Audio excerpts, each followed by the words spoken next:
ישראל. תתביישי לך, הם נלחמו על המדינה. הם נלחמו בחינוך. כן, בחינוך. הילדים שלי יודעים טוב מאוד. כן. מי גרם לכל זה? בגלל זה אני בגולני, איבדתי את כל החברים שלי, רוצה לבוא לראות? כמה הרגתם גם חפים מפשע ולא מעורבים? כמה? השם ישמור, אין לך בושה. קסטלמן, 3 החטופים. בוא נהרוג.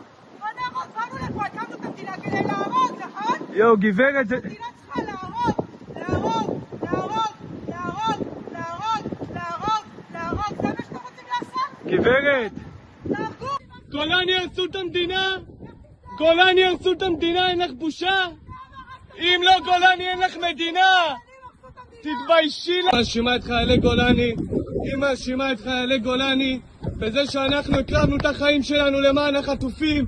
אנחנו רצחנו את החטופים, אנחנו הרגנו את החטופים, כן?